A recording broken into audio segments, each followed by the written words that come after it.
الحمد لله رب العالمين والصلاة والسلام على سيد الأنبياء والمرسلين. أما بعد، فأعوذ بالله من الشيطان الرجيم. بسم الله الرحمن الرحيم. إن عدة الشهور عند الله 12 شهرا. اللہ رب العالمین نے قرآن مجید کے اندر مہینوں کی تعداد کے بارے میں بیان فرمایا کہ اللہ کے نزدیک مہینوں کی تعداد 12 مہینے ہیں، اور ہمارے سلسلے کے تحت الحمدللہ یہ چھٹے مہینے کے بارے میں کورس جاری ہے۔ چھٹا مہینہ جمادی الاخری ہے۔ اسلامی سال کے لحاظ سے جمادی الاخری چھٹا قمری مہینہ ہے۔ اس کا تلفظ جمادی الاولی کی مانند ہے کہ جیم پر مضموم پڑھیں گے اور اسی طرح دال کو مفتوح پڑھیں گے، اور الف خاموش ہوگا اور لام ساکن ہوگا۔ جو لام کے بعد الف ہے اس کے اوپر ضمہ پڑھیں گے، اور خا ساکن ہوگا، جبکہ را پر الف مکسورہ ہوگا۔ جمادی الاولی اخری، جمادی الاخری کی وجہ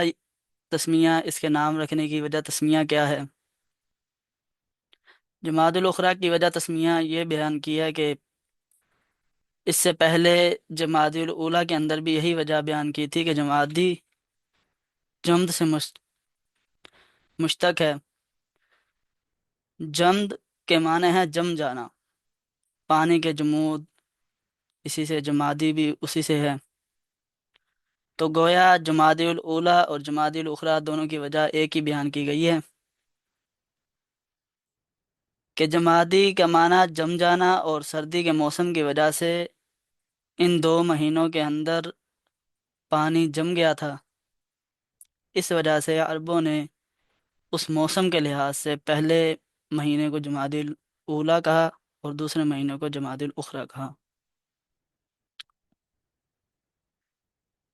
ماہ جمادی الاخری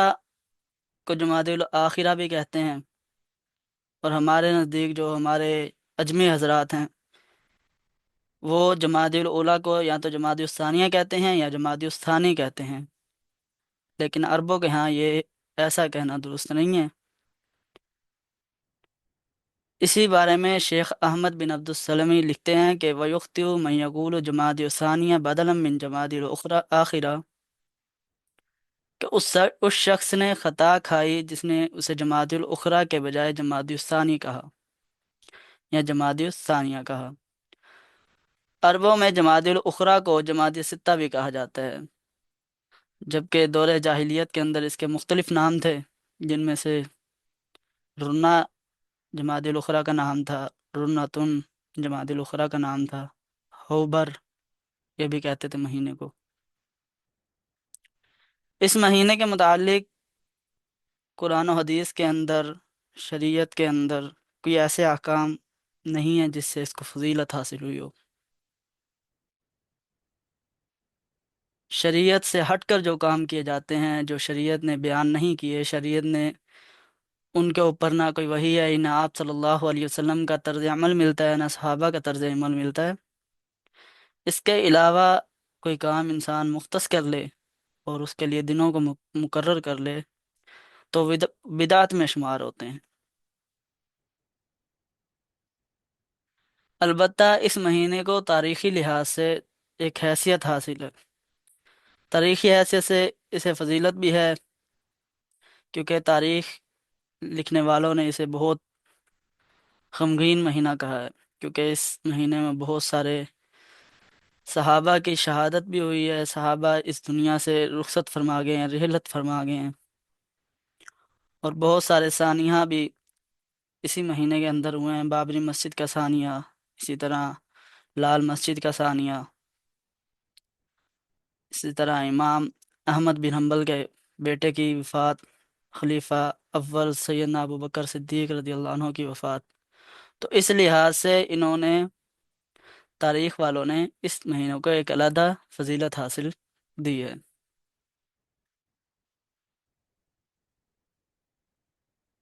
اب اس مہینے کے اندر جیسے کہ جمادی الاولی کے اندر بیان فرمایا تھا کہ کچھ نمازیں جو عوام الناس کے اندر من گھڑت نمازیں بیان کی جاتی ہیں، ان نمازوں کا بیان جمادی الاخری کے اندر بھی ہے۔ کہ کچھ نمازیں ہیں جن کو انہوں نے جماعت الاخرى کے کچھ طرز عمل کے ساتھ خاص کر کے بیان کیا ہے کہ بھئی ایسی نمازیں پڑھنے سے اللہ رب العالمین ان کو زیادہ ثواب دیتے ہیں، اس مہینے کی فضیلت ہے اس طریقے سے نمازیں پڑھنے میں۔ حالانکہ شریعت نے ایسی کوئی نماز وغیرہ بیان نہیں فرمائی، نہ ہی آپ صلی اللہ علیہ وسلم نے خود عمل کیا ہے ایسی نمازوں پر، اور نہ ہی صحابہ کو کیا ہے، کیونکہ اس دور میں تو یہ نمازیں تھی نہیں۔ جیسے ان میں سے پہلی نماز کہ اس ماہ کی جو پہلی رات ہے، نماز مغرب کے بعد 15 مرتبہ سورہ اخلاص پڑھے اور 1 مرتبہ معوذتین پڑھے، سجدے میں جا کر 30 مرتبہ پڑھے ایاک نعبد و ایاک نستعین۔ یہ پڑھ کر نہایت توجہ یکسوئی سے بارگاہ الہی میں دعا مانگے، انشاءاللہ تعالی جو بھی جائز حاجت ہوگی وہ پوری ہوگی۔ اور اس کے علاوہ پہلی رات کو نماز عشاء کے بعد 2 رکعت نفل نماز پڑھے، اور جو جتنا بھی قرآن پڑھ سکتا ہو پڑھے، نماز وغیرہ سے فارغ ہو کر بکثرت استغفار اور درود پاک کرے تو اللہ رب العالمین اسے معاف فرما دیں گے، اس کے جو گناہ ہوں گے انہیں مٹا دیں گے۔ اسی طرح دوسری نماز بیان کی ہے جماعت الاخرى کے بارے میں کہ پہلی رات کو 12 رکعت نفل نماز 2 2 رکعت کر کے ادا کرے۔ اس کے علاوہ نماز عشاء کے بعد 4 رکعت نفل نماز اس طرح سے پڑھے کہ ہر رکعت میں 13 مرتبہ سورہ اخلاص پڑھے، تو بفضل باری تعالی اللہ رب العالمین کے فضل سے ثواب عظیم حاصل ہوگا۔ تیسری نماز اس مہینے کے بارے میں بیان فرمائی ہے کہ اس ماہ کی 10ویں رات کو 12 رکعت نفل نماز اس طرح سے 2 2 رکعت کر کے پڑھے کہ ہر رکعت میں سورۃ فاتحہ کے بعد لیلافی پڑھے، یعنی کہ سورۃ القریش پڑھے، اور نماز سے فراغت کے بعد 1 مرتبہ سورہ یوسف تلاوت کرے تو انشاءاللہ اس کی جو مفلسی ہوگی، تنگ دستی ہوگی، وہ اس سے دور ہو جائے گی، اور سارا سال کی جو آفات اس کے اوپر آنی ہوں گی اس سے بھی محفوظ رہے گا، اور تنگی وغیرہ اس سے جاتی رہے گی۔ چوتھی جماعت الاخرى کی 21ویں رات کے بارے میں نماز بیان کرتے ہیں کہ اس ماہ کی آخری شب تک روزانہ بلا ناگہ نماز عشاء کے بعد 20 رکعت نفل نماز 2 2 رکعت کر کے اس طرح سے پڑھے کہ ہر رکعت میں سورہ فاتحہ کے بعد 1 1 مرتبہ سورہ اخلاص پڑھے، تو اس سے بھی بہت زیادہ فائدہ حاصل ہوگا۔ تو یہ جو نمازیں شریعت نے بیان نہیں کی، نہ صحابہ کے کا فعل نظر آ رہا ہے، نہ آپ صلی اللہ علیہ وسلم کا فعل نظر آ رہا ہے، نہ تابعین کا، نہ تبع تابعین کا، تو ایسی نمازوں کو شریعت کے ساتھ مختص کر لینا بالکل صحیح نہیں ہے، جائز نہیں ہے بالکل بھی، بلکہ یہ ساری کی ساری جو نمازیں ہیں اس طریقے سے اگر کوئی شخص پڑھے گا تو وہ بدعت کا ارتکاب کرے گا۔ البتہ عام مہینے میں بھی اگر انسان نماز وغیرہ پڑھ رہا ہے تو اس کے لیے ضروری ہے کہ وہ ان چیزوں کا خیال رکھ کے پڑھے،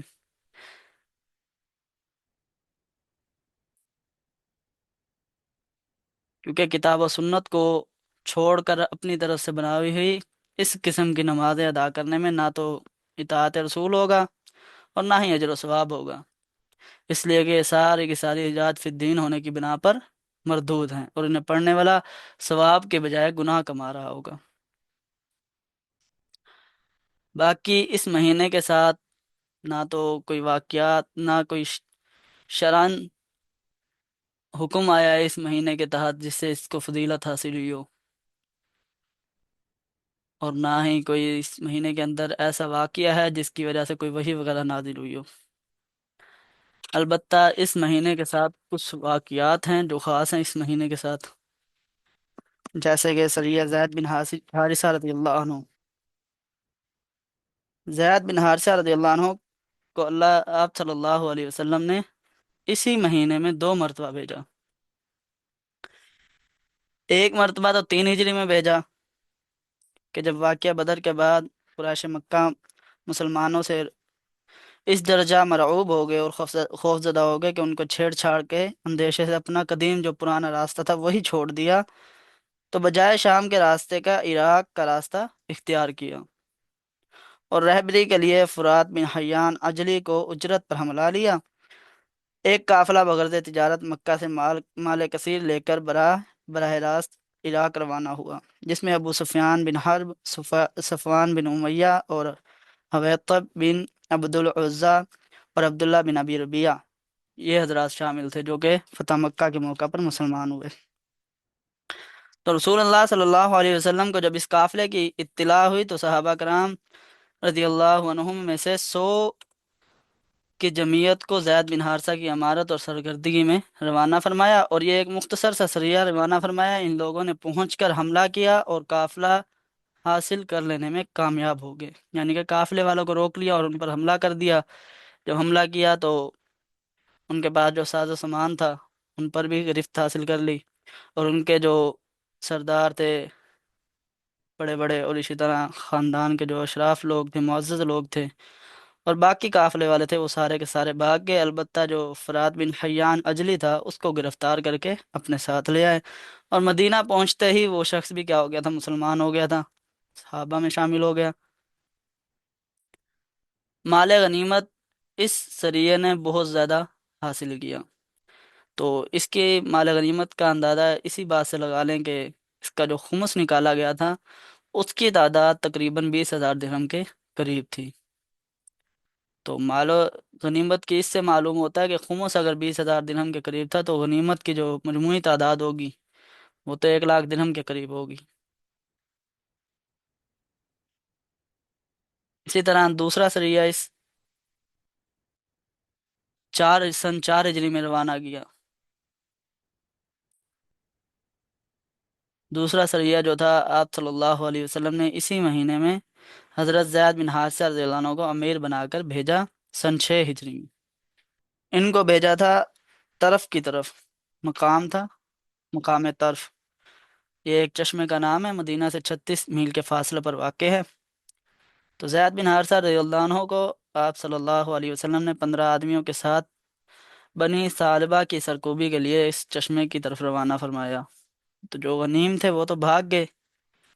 زید بن حارثہ کو کچھ اونٹ اور بکریاں لے کر مدینہ واپس روانہ ہوئے۔ تو یہ چھوٹا سا سریہ تھا، 15 لوگوں پر مشتمل تھا۔ تو مقصد یہی تھا کہ جو لوگ مدینہ کے ارد گرد اطراف میں بیٹھ کر مسلمانوں کو تنگ کرنے کی کوشش کر رہے ہیں، مسلمانوں پر حملے کے سوچ رہے ہیں، تاکہ ان کو علم ہو جائے کہ آپ اب مسلمان جو ہیں کمزور نہیں رہے، اب مسلمان خود چل کر حملہ کر سکتے ہیں۔ نمبر 3، تیسرے نمبر پر جو اس مہینے کے اندر واقعہ ہوا، جو سریہ روانہ کیا آپ صلی اللہ علیہ وسلم نے، وہ سریہ سیدنا زید بن حارثہ کو ہی بھیجا تھا، حسمہ کی طرف، حسمہ نامی جگہ تھی اس کی طرف بھیجا۔ دہیہ کلبی رضی اللہ عنہ حضور اکرم صلی اللہ علیہ وسلم کا جو والا نامہ تھا، جو پیغام تھا، وہ لے کر قیصر روم کے پاس گئے، اور وہاں سے واپس آ رہے تھے تو قیصر کے دیے ہوئے جو ہدایات تھے اور تحائف تھے وہ بہت زیادہ تھے، وہ بھی آپ کے ہمراہ تھے۔ جب حسمہ نامی مقام کے قریب پہنچے تو حنید جزامی نے قبیلہ جزام کے چند آدمیوں کو لے کر ڈھاکہ مارا، صرف ایک پرانی اور بوسیدہ چادر چھوڑی، باقی جو کپڑے تھے اور اسی طرح سامان تھا یہ سب کچھ لے کر چھین کر چلے گیا۔ تو ادھر ایک صحابی بھی تھے، صحابی پہلے سے موجود تھے جو کہ اسلام لا چکے تھے، رفاعہ بن زید جزامی۔ جب ان کو اس بات کی اطلاع ہوئی کہ حنید جزامی نے یہ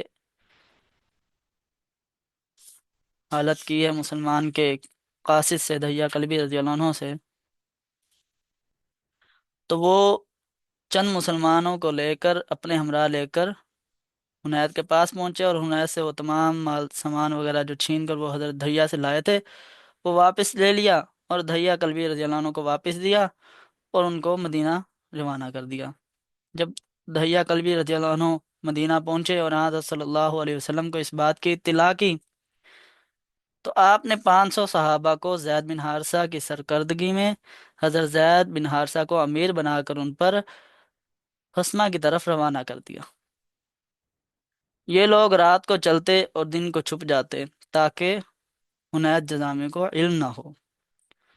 صبح کو پہنچتے ہی ایک دم ان پر چھاپا مار دیا، حنید جزامی کو بھی پکڑ لیا اور اس کے بیٹے کو بھی پکڑ لیا، اور ان دونوں کو قتل کر دیا، کیونکہ یہ سارا واقعہ جو دہیہ کلبی رضی اللہ عنہ کے ساتھ ہوا تھا، ان دونوں نے مل کر سر انجام دیا تھا، اور اپنے علاقہ والوں کو، قبیلہ والوں کو بھی لے کر یہی گئے تھے۔ انہی کی شرارت تھی، انہی کو شیطان نے ورگلایا تھا۔ تو حضرت زید بن حارثہ کے سر جو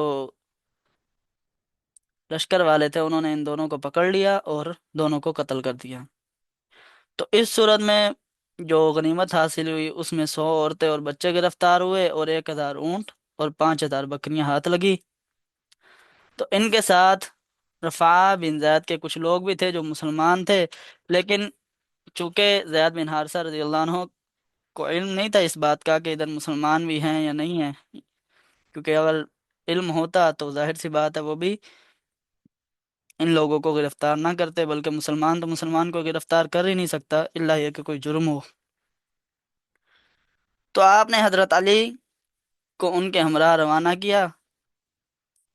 کہ زید کو حکم دے کہ تمام قیدی چھوڑ دیے جائیں اور سب مال واپس کر دیا جائے۔ تو یہ دیکھیں، اس ذریعے کے اندر ایک بات سامنے آتی ہے کہ ایک مسلمان کی وجہ سے آپ صلی اللہ علیہ وسلم نے تمام مسلمان جو ادھر عورتیں اور بچے گرفتار تھے ان کو بھی چھوڑ دیا اور ان کا مال واپس کر دیا۔ کیوں کیا؟ اس لیے کہ مسلمان مسلمان کے مال کا مالک نہیں بن سکتا بغیر اس کی اجازت کے، اور مال بھی واپس کر دیا۔ یہاں تک کہ آپ صلی اللہ علیہ وسلم نے اتنی تاکیداً فرمایا تھا کہ اگر تمہارے پاس نمدہ یا کجاوا ہے وہ بھی ان کو ان کا واپسی کر دو، کچھ بھی آپ کے پاس ان کا باقی سامان باقی نہ رہے۔ اس مہینے میں روانہ ہونے والا جو چوتھا سریہ ہے، وہ ہے سریہ سیدنا عمر بن عاص رضی اللہ عنہ۔ ان کو حضرت عمر بن عاص رضی اللہ عنہ کو ذات السلاسل کی طرف بھیجا تھا۔ جمادی الثانی 8 ہجری کو حضرت صلی اللہ علیہ وسلم کو خبر ملی کہ قبیلہ بنی قزاعہ کی ایک جماعت مدینہ منورہ پر حملہ آور ہو رہی ہے، حملہ آور ہونے کا ارادہ کر رہی تھی۔ تو آپ صلی اللہ علیہ وسلم نے ان کی اس ارادے کو ختم کرنے کے لیے، ملتوی کرنے کے لیے، اس ارادے کو مٹی میں ملانے کے لیے عمر بن عاص رضی اللہ عنہ کو مقام ذات سلاسل کی طرف روانہ کیا۔ یہ مقام مدینہ سے منورہ سے 10 منزل پر واقع ہے۔ 300 آدمی اور 30 گھوڑ سوار تھے ان کے ساتھ۔ جب اس مقام کے قریب پہنچے تو معلوم ہوا کہ کافروں کی جمعیت، جو کافروں کی جماعت ہے، کافروں کا لشکر ہے، وہ بہت زیادہ ہے۔ اس لیے توقف کیا اور رافع بن مکیس رضی اللہ عنہ کو حضور پر نور صلی اللہ علیہ وسلم کی خدمت میں روانہ کیا کہ مدد کے لیے کچھ اور آدمی بھیجیں، جو کافروں کا لشکر ہے وہ بہت زیادہ ہے۔ تو آپ صلی اللہ علیہ وسلم نے ابو عبیدہ بن جراح کو 200 آدمیوں کے ساتھ روانہ فرمایا، جس میں ابو بکر اور حضرت عمر رضی اللہ عنہما، یہ دونوں بھی حضرات بھی شامل تھے، اور ساتھ تاکید بھی فرما دی کہ عمر بن ناس سے جا کے ملو تو آپس میں متفق رہنا اور باہمی اختلاف نہ کرنا۔ تو جب ابو عبیدہ وہاں پہنچے اور نماز کا وقت آیا تو ابو عبیدہ نے امامت کرانی چاہی، اور عمر بن عاص نے کہا کہ امیر لشکر تو میں ہوں، میں امامت کرواؤں گا، تم میری مدد کے لیے آئے ہو۔ ابو عبیدہ نے کہا کہ تم اپنی جماعت کے امیر ہو، میں اپنی جماعت کا امیر ہوں، لہٰذا تم کیا کرو، اپنی جماعت کو نماز پڑھاؤ اور میں اپنی۔ لیکن ابو عبیدہ کو یہ بھی یاد آ گیا کہ نبی کریم صلی اللہ علیہ وسلم نے چلتے وقت مجھ کو آخری حکم یہ دیا تھا کہ ایک دوسرے کی اطاعت کرنا اور اختلاف نہ کرنا، لہذا میں تمہاری اطاعت کروں گا، تمہاری کسی قسم کی بھی مخالفت نہیں کروں گا، اگرچہ تم میری اطاعت کرو یا نہ کرو۔ تو ابو عمادہ جو تھے وہ عمر بن ناس کی امارت پر بھی راضی ہو گیا اور ان کو امامت کے لیے بھی تسلیم کر لیا۔ عمر بن ناس امامت کرتے تھے، ابو عبیدہ ان کی اقتداء کرتے تھے۔ تو جب مل کے انصاروں نے مل کے قبیلہ بنی قزاع میں پہنچے اور ان پر حملہ کیا تو کفار جو تھے وہاں جمعیت لگا کر بڑا لشکر تیار کر کے بیٹھے ہوئے تھے۔ تو کفار نے جب دیکھا بھی اچانک حملہ ہو گیا اب ہم، تو وہ ان کے اوپر رعب طاری ہو گیا مسلمانوں کا، اور مرعوب ہو کر بھاگ اٹھے اور منتشر ہو گئے، الگ الگ جدا جدا ہو گئے۔ صحابہ نے عوف بن مالک اشجعی کو خبر دے کر مدینہ روانہ کیا کہ ہم نے جو ہے بنو قضاع پر حملہ کر دیا اور ہمیں فتح حاصل ہوئی ہے۔ تو عمرو بن عاص نے غلبہ کے بعد کچھ روز وہاں قیام کیا، مختلف جوانب میں اطراف میں سواروں کو بھیجتے رہے اور وہاں اونٹ اور بکریاں پکڑ کر لاتے اور مسلمان ان کو پکا کر کھاتے۔ تو اسی سفر میں ایک واقعہ یہ بھی پیش آیا کہ عمرو بن عاص کو احتلام ہو گیا، سردی کی شدت تھی، اس لیے عمرو بن عاص نے غسل نہ کیا اور تیمم کر کے نماز صبح نماز پڑھائی۔ جب آن حضرت صلی اللہ علیہ وسلم کو یہ واقعہ ذکر کیا، صحابہ نے واپسی آ کر کہ عمرو بن عاص نے یہ ایسے کیا ہے، باوجود یہ کہ پانی موجود تھا، تو آپ نے فرمایا کہ اے عمر، تو نے اپنے اصحاب کو بحالت جنابت نماز پڑھائی؟ تو عمر بن عاص نے عرض کیا کہ اللہ کے رسول، مجھے جان کے جانے کا خطرہ تھا، اور حق تعالی شانہ کا فرمان ہے وَلَا تَقْتُلُوا أَنفُسَكُمْ إِنَّ اللَّهَ كَانَ بِكُمْ رَحِيمًا، کہ تم اپنے جانوں کو قتل نہ کرو۔ تو اگر انہوں نے اپنا ادھر بیان کر دیا کہ اگر میں ان سے نہا لیتا، ٹھنڈا پانی تھا اور جان جانے کا خطرہ تھا، تو اس صورت میں نے کیا کر لیا، تیمم کر لیا۔ تو اس واقعے سے ہمیں ایک مسئلہ بھی سمجھ آ گیا کہ اگر کوئی شخص اس حالت میں ہے کہ اسے یہ ڈر ہے کہ اگر سردیوں کا موسم ہے اور وہ ٹھنڈے پانی سے نہائے گا تو اسے کیا ہو جائے گا، جان بھی جا سکتی ہے، تو جان کو بچانے کے لیے وہ تیمم کر سکتا ہے۔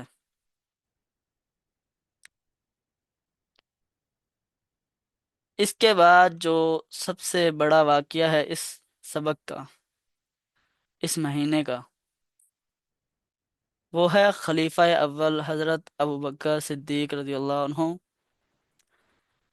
ان کی وفات۔ سب سے پہلے تو ہم حضرت ابوبکر صدیق رضی اللہ عنہ کا کچھ تعارف پڑھ لیتے ہیں کہ تعارف ان کا کیا تھا۔ ان کا نام جو تھا وہ تھا عبداللہ بن عثمان۔ قریش کے معزز خاندان بنو تمیم سے تعلق رکھتے تھے، اور ان کا جو لقب تھا صدیق، ہمیشہ سچ ماننے والا، یہ بھی اسی وجہ سے ان کا لقب رکھا گیا تھا کہ یہ سچائی کی پہچان رکھتے تھے۔ قریش نے ان کو خود لقب دیا تھا کہ یہ سچ ہی بولتے ہیں، جھوٹ نہیں بولتے۔ زمانہ جاہلیت میں بھی نرمی، صداقت، دیانت اور عقل مندی کے لیے بہت مشہور تھے۔ باوجود یہ کہ کافر لوگ بھی ان کی صداقت کو مانتے تھے، ان کی عقل مندی کو مانتے تھے، ان کی دیانتداری کو مانتے تھے، اور شروع سے ہی اسلام قبول کرنے سے پہلے ہی یہ آپ صلی اللہ علیہ وسلم پر وحی وغیرہ نازل نہیں ہوئی تھی، لیکن اس سے پہلے بھی یہ کفار کی طرح، باقی جو مشرکین تھے ان کی طرح بتوں کی عبادت نہیں کرتے تھے، یعنی کہ بتوں کی عبادت سے شروع سے پاک تھے۔ تو جب آپ صلی اللہ علیہ وسلم پر وحی نازل ہوئی، اور آپ صلی اللہ علیہ وسلم کے چونکہ دوست بھی تھے، تو آپ صلی اللہ علیہ وسلم نے انہیں بتایا، تو مرد حضرات میں سے سب سے پہلے جنہوں نے اسلام قبول کیا وہ صدیق اکبر رضی اللہ عنہ ہیں۔ نبی کریم صلی اللہ علیہ وسلم کے سب سے قریبی ساتھی بھی یہی تھے، اور آپ ہی کے ذریعے یہی وہ ساتھی ہیں جنہوں نے دعوت قبول کرنے کے بعد آپ صلی اللہ علیہ وسلم کے منہ سے الفاظ جیسے ہی نکلے، فوراً قبول کرنے کے بعد اس دعوت کو آگے پھیلایا، جس کے ذریعے بڑے بڑے کبار صحابہ، عظیم صحابہ اسلام میں داخل ہوئے، جیسے کہ حضرت عثمان رضی اللہ عنہ ہیں، حضرت عبد الرحمن بن عوف، حضرت سعد بن ابی وقاص،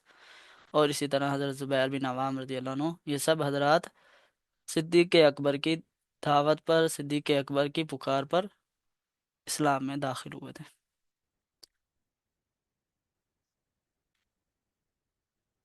اور صدیق اکبر رضی اللہ عنہ کو نبی کریم صلی اللہ علیہ وسلم کے ساتھ خصوصی مقام بھی حاصل تھا۔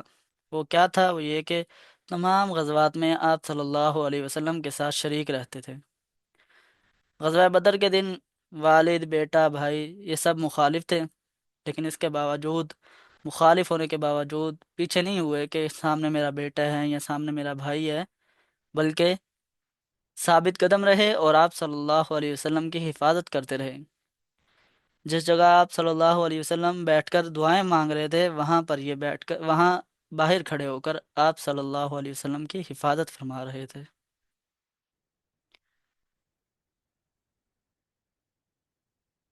ہجرت کے سفر میں بھی آپ صلی اللہ علیہ وسلم کے ساتھ جو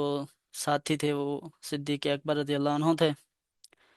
حالانکہ پہلے یہ ہجرت کرنے کے لیے نکل گئے تھے، پھر واپس ہوئے کہ ابھی ہجرت نہیں کریں گے، پھر دوبارہ اجازت لی کہ میں ہجرت کے لیے جا رہا ہوں، تو آپ صلی اللہ علیہ وسلم نے انہیں روک لیا کہ کچھ صبر کریں یہاں تک کہ میرے لیے بھی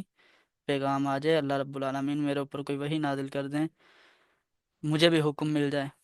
تو جب آپ صلی اللہ علیہ وسلم کو حکم ملا تو ہجرت میں آپ صلی اللہ علیہ وسلم کے ساتھ جو سفر کا ساتھی تھے وہ صدیق اکبر رضی اللہ عنہ تھے۔ غار ثور میں جا کے قیام کیا۔ غار ثور میں مشرکین تلاش کرتے رہ گئے ادھر ادھر، لیکن ساتھ صدیق اکبر رضی اللہ عنہ تھے، جس میں ایک عجیب واقعہ یہ بھی ہوا تھا کہ ایک سانپ اس غار میں نکل آیا اور سانپ نے صدیق اکبر رضی اللہ عنہ کو ڈس لیا، کاٹ لیا۔ تو یہ آپ صلی اللہ علیہ وسلم کا اتنا خیال رکھتے تھے کہ سانپ، آپ صلی اللہ علیہ وسلم ان کی گود میں سر رکھ کر سوئے ہوئے تھے، سانپ نے کاٹ لیا، اس کے باوجود انہوں نے ذرا سی بھی حرکت نہیں کی۔ لیکن جب آنسو آپ صلی اللہ علیہ وسلم کی رخسار پر گرا تو آپ صلی اللہ علیہ وسلم نے پوچھا کہ صدیق کیا ہوا؟ تو پھر انہیں بتایا کہ سانپ نے مجھے کاٹ لیا تھا۔ تو آپ صلی اللہ علیہ وسلم نے وہاں پھر اپنا لعاب لگایا اور شفا یاب ہو گئی۔ اور سب سے زیادہ جو محبوب تھے آپ صلی اللہ علیہ وسلم کو وہ یہی صدیق اکبر رضی اللہ عنہ تھے۔ اور آپ صلی اللہ علیہ وسلم نے تمام صحابہ میں سے جس صحابی کو یہ شرف بخشا کہ اپنی بیماری کی حالت میں ان کو نماز کے لیے کھڑا کیا، اپنا قائم مقام بنایا، اپنا خلیفہ بنایا، اور اشارتاً اس بات میں یہ بھی اشارتاً بیان فرما دیا کہ اگر نبی کریم صلی اللہ علیہ وسلم کا خلیفہ ہے تو وہ کون ہے؟ صدیق اکبر ہے، کیونکہ امامت تمام لوگوں کو نماز پڑھانے میں جب صدیق اکبر کو آگے کیا ہے تو باقی کاموں میں بھی صدیق اکبر ہی پہلے ہوں گے۔ تو رسول اللہ صلی اللہ علیہ وسلم کا جب ثانیہ وفات ہوا، آپ صلی اللہ علیہ وسلم اس دنیا سے رحلت فرما دے، وصال ہو گیا، تو صحابہ کرام رضی اللہ عنہ پر غم کی شدت تھی، کئی صحابہ پر سکتہ طاری ہو گیا۔ حضرت عمر رضی اللہ عنہ نے یہاں تک اعلان کر دیا کہ جو کہے گا کہ نبی کریم صلی اللہ علیہ وسلم کا انتقال ہوا ہے تو میں اسے سزا دوں گا، میں اسے قتل کر دوں گا۔ تو یہ حضرت عمر رضی اللہ عنہ کو بھی اس وقت اس بات کا علم تو تھا، لیکن وہ یہ سمجھ رہے تھے کہ آپ صلی اللہ علیہ وسلم جیسے عمومی وحی کی حالت میں یا فقر کی وجہ سے، کمزوری کی وجہ سے سکتہ میں چلے گئے جاتے ہیں، اس وقت بھی اسی حالت میں ہیں، تو اس لیے انہوں نے یہ اعلان کرنا شروع کر دیا۔ لیکن جب حضرت ابوبکر صدیق رضی اللہ عنہ واپسی مدینہ پہنچے اور سنا یہ جب واقعہ انہیں پتہ چلا کہ آپ صلی اللہ علیہ وسلم کا وصال ہو گیا ہے، حجرہ مبارک میں آپ صلی اللہ علیہ وسلم کے پاس گئے۔ حضرت عائشہ کے گھر میں آپ صلی اللہ علیہ وسلم تھے، تو چونکہ حضرت عائشہ آپ حضرت صدیق اکبر کی بیٹی تھی، تو جیسے ہی داخل ہوئے رسول اللہ صلی اللہ علیہ وسلم کا چہرہ دیکھا اور کہا کہ آپ نے زندگی بھی بہت خوب اچھی گزاری اور وصال بھی بہت اچھا کیا۔ پھر مسجد میں آئے اور اعلان کیا کہ جو محمد صلی اللہ علیہ وسلم کی عبادت کرتا تھا وہ جان لے کہ محمد صلی اللہ علیہ وسلم کی وفات پا چکے ہیں، اب وہ چاہے جس مرضی کی عبادت کرے، لیکن جو اللہ کی عبادت کرتا ہے، اور اللہ تعالیٰ تو ہمیشہ زندہ رہنے والے ہیں، نہ ان پر کبھی موت واقع ہوگی، نہ وہ کبھی غافل ہوں گے، تو لہذا وہ ابھی بھی زندہ ہے۔ اور پھر اس کے بعد سورہ آل عمران کی آیت پڑھی اور سب صحابہ کو یقین ہو گیا کہ آپ صلی اللہ علیہ وسلم اس دنیا سے رحلت فرما گئے ہیں، وصال ہو گئے ہیں۔ اس کے بعد جو کفن دفن میں مشغول تھے حضرت صدیق اکبر، حضرت علی رضی اللہ عنہ، حضرت ابو عمر رضی اللہ عنہ اور دوسرے صحابہ، تو انصار کے انصار حضرات جو تھے انہوں نے ثقیفہ میں ثقیفہ بنی ساعدہ، یہ ایک جگہ کا نام ہے ثقیفہ، ثقیفہ میں جمع ہو کر خلافت کا مسئلہ چھیڑ دیا کہ اب آپ صلی اللہ علیہ وسلم تو اس دنیا میں نہیں رہے، اب جو مسلمانوں کی اقتدار ہے، مسلمانوں کو سنبھالے گا کون؟ مسلمانوں کے لیے کوئی خلیفہ ہونا چاہیے،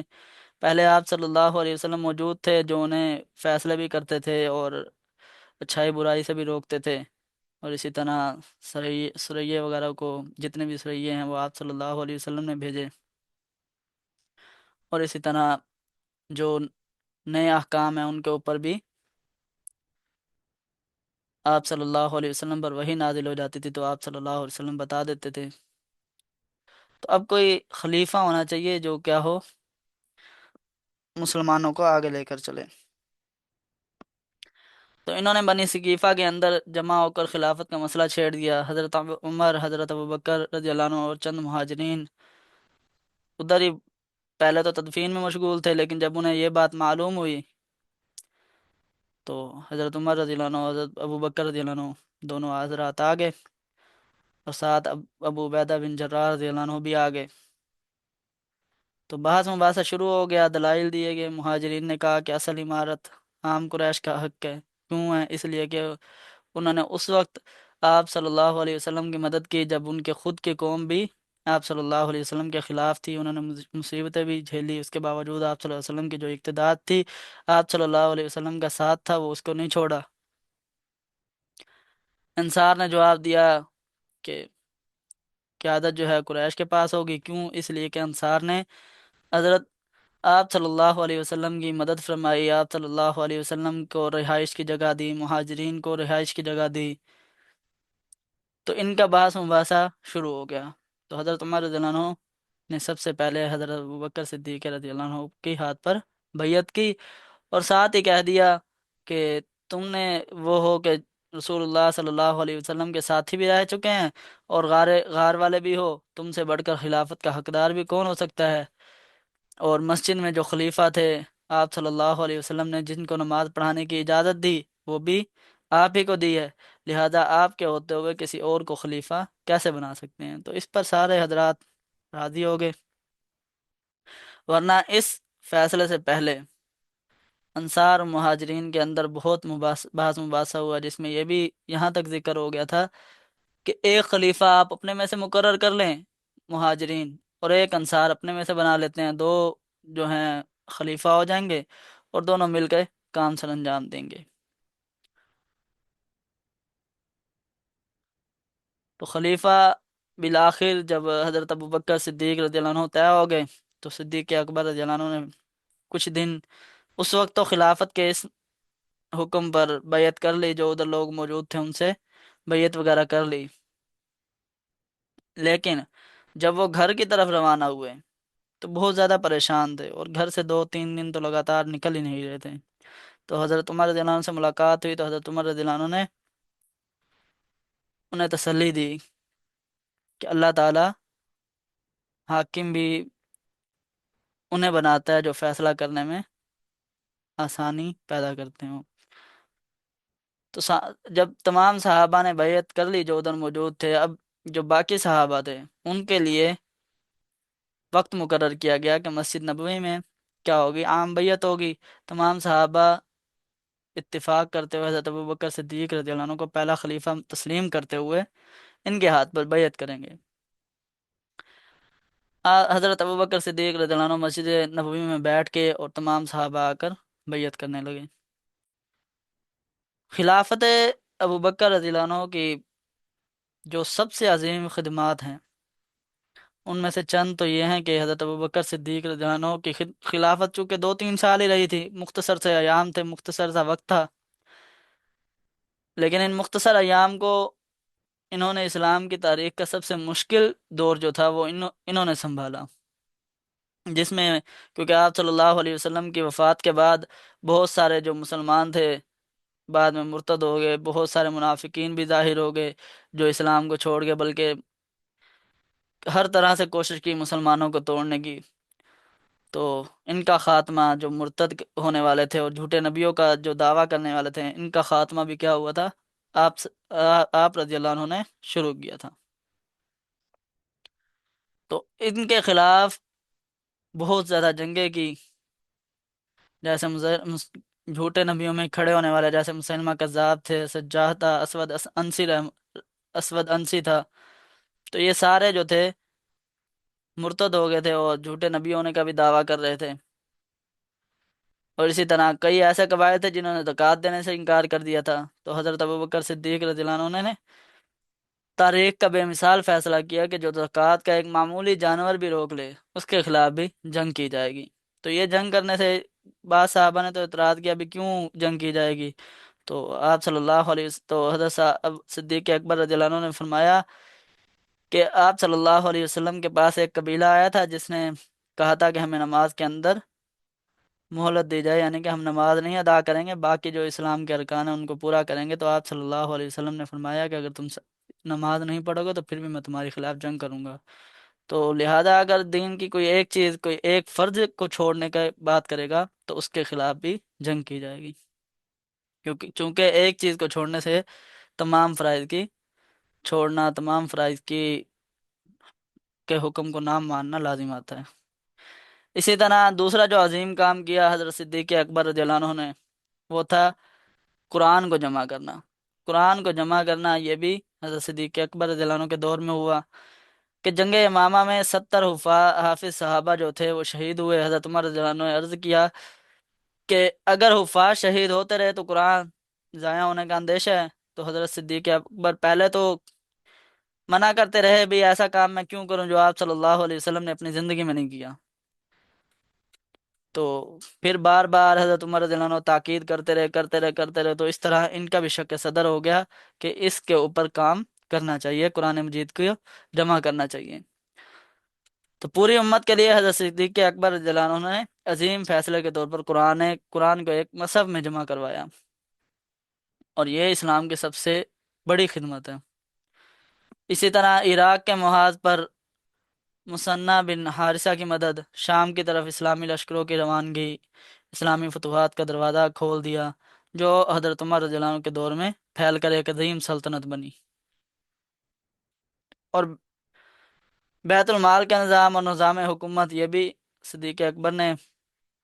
بنایا، اس کو بھی منظم کیا، بیت المال کا نظام قائم کیا، گورنروں کی نگرانی کی، عدل اور نرم مزاجی کا اعلیٰ نمونہ پیش کیا، کبھی خود کو عام مسلمانوں پر فوقیت نہیں دی،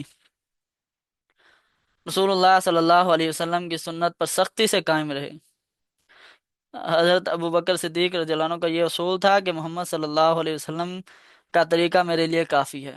اسلام کی ہر چیز کو وہ کوشش کرتے تھے، ہر چیز، جو بھی چیز ہے، چاہے خلافت ہے، چاہے نماز ہے، چاہے زکوٰۃ ہے، جو بھی اسلام کی رکن ہیں، چاہے چھوٹی چھوٹی سنتیں ہیں، ہر چیز کو سنت نبویہ کے مطابق چلانے کی کوشش کرتے، سنت نبویہ کے مطابق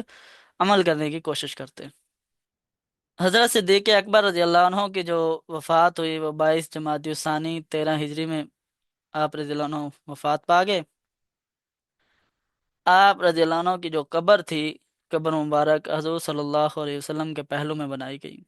مسلمانوں کے سب سے بڑے محسنوں میں جن کا شمار ہوتا ہے ان میں سے ایک صدیق اکبر رضی اللہ عنہ ہے۔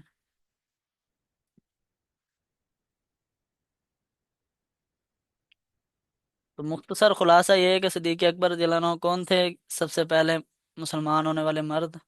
نبی کریم صلی اللہ علیہ وسلم کے سب سے قریبی ساتھی، غار ثور کے ہم سفر، پوری امت کو انتشار سے بچانے والے، قرآن کریم کو جمع کرنے والے، ارتداد اور جھوٹے نبیوں کا خاتمہ کرنے والے، اسلامی فتوحات کے آغاز کرنے والے، عدل، نرمی اور تقوی کے بہترین امام، نبی کریم صلی اللہ علیہ وسلم کی سنتوں پر عمل کروانے والے، اور جتنے بھی فتوحات کے دروازے کھلے، جتنے بھی مرتدین ہیں ان کا جو خاتمہ کیا، ان سب کو صدیق اکبر رضی اللہ عنہ نے شروع کیا تھا۔